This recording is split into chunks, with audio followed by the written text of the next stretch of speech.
Two states, one looming threat. After days of waiting, Tropical Cyclone Alfred is expected to hit Queensland's southeast in the middle of the night tomorrow, with fears that it could hit land as a destructive Category 3 storm.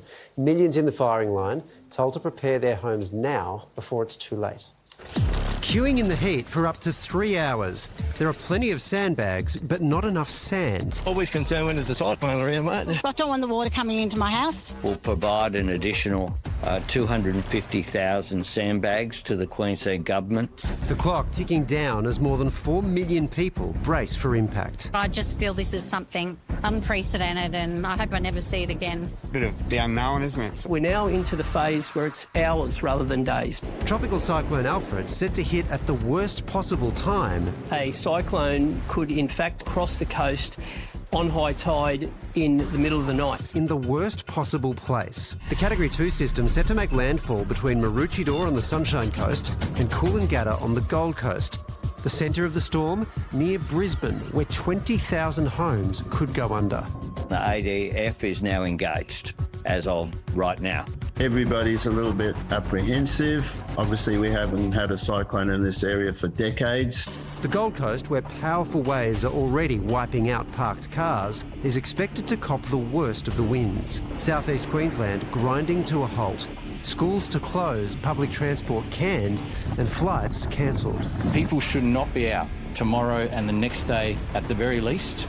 The danger extending far further from Double Island Point right down to Grafton in New South Wales. Our planning is for something akin to the 2022 natural disaster in Lismore, but I hope it's less than that. For residents in New South Wales' northern rivers, the looming threat is triggering, coming just days after the 3-year anniversary of the worst floods in Australia's modern history. It is a sense of foreboding. We're still in a recovery. There are still people who are still rebuilding after 2022. There's some people who haven't even made it home after 2022. Communities across Australia's east coast making a desperate effort to rally together as the cyclone closes in. The women and the elderly that we're trying to help first. When you're filling bags, they say, oh, do you want me to give you a hand? We are preparing pretty well. It's a wonderful place to live, the Sunshine Coast. It really is. Well, Gold Coast Acting Mayor Donna Gates is with us now. Donna, thanks for being with us. Just how is the community coping right now? They're doing very well. They've heeded all the advice that's been given over almost a week now.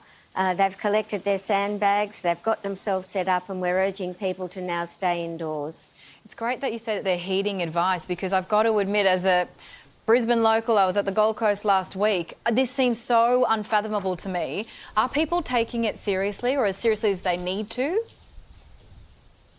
They are now. On the weekend, it was a beautiful sunny weekend, and again on Monday. So it was very difficult to get the message through of what we are about to face. Every modelling criteria or scenario that has been done has shown that this cyclone is going to cross the coast, most likely somewhere between Brisbane and the Gold Coast.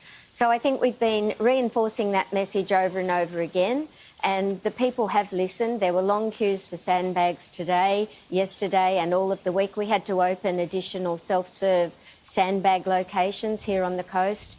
So, yeah, everyone's doing what they needed to do. They've brought in all their outdoor furniture or secured it. We have a problem with the high-rise buildings where on the balconies people have their goods. We've urged them to bring it in, and I understand there's been a great response. And I think about those high-rise buildings on the Gold Coast, like right up to the edge of the beach, effectively, not just high-rise, other buildings as well. And then I hear about the coincidence of the cyclone with high tide, and you've got surf beaches and properties right there. Like, how worrying is that whole mix? It's very worrying. It's been escalated to potentially a high-end Category 2 cyclone, wind speeds of up to 155 kilometres per hour. And because of the combination of the high tide and the heavy rainfall, over a metre of surge. So we have done the modelling for every possible outcome. A couple of those potential outcomes are listed on our city dashboard. We'd like people to Google Dashboard Gold Coast. It'll take them directly to the link and they can model their own home. They can put their address in and see what potential impacts for a different set of criteria might be going to occur depending on the level of the cyclone that we get, depending on where it crosses. Donna, we're simply not used to seeing cyclones like this in Australia. You've had to act very quickly. Do you think you're as prepared as you could be? We're incredibly well prepared. We have a new disaster management centre that is a $20 million facility that was built in the last couple of years. Incredible foresight from our mayor to make sure that that was constructed and it's operational. Today we had the Premier visit.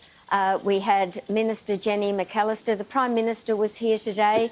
There's been amazing support from every level of government and from all the agencies.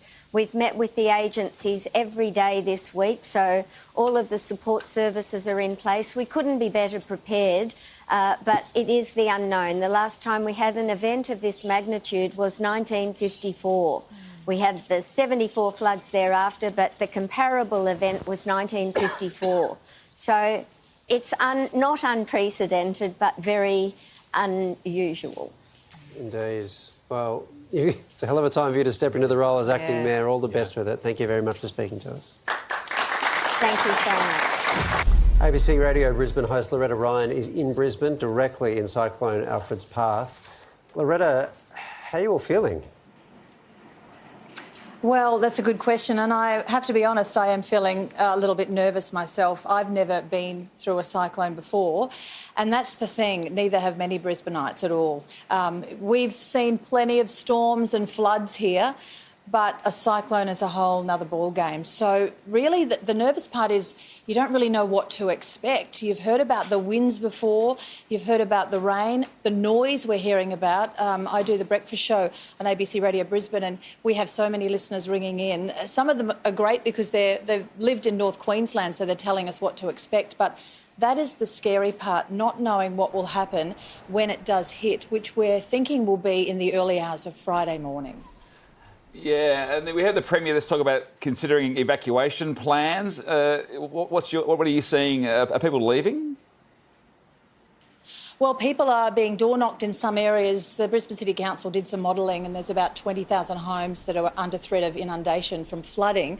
So police have been going around knocking on those people's doors and saying, look, you are at threat. Maybe it's a good time to leave now if you can go to families. A refuge centre is being set up at the Ekka Grounds. Georgie, I know you'd know the Ekka Grounds, so that's being set up there.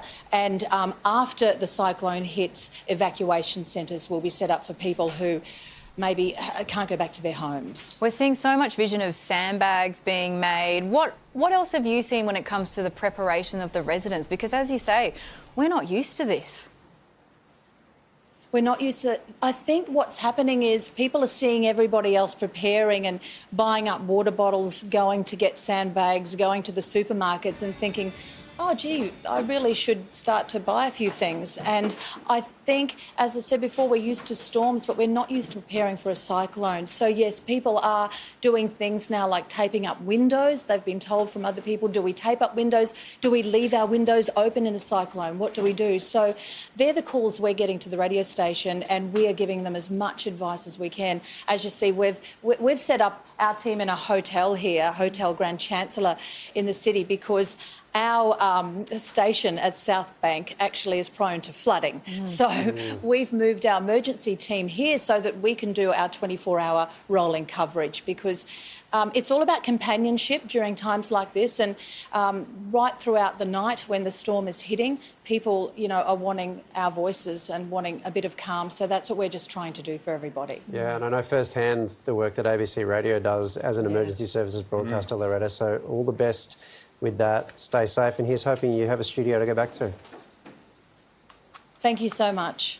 And we will be also checking in with the acting Gold Coast Mayor for more on Cyclone Alfred a little later on in the show as well.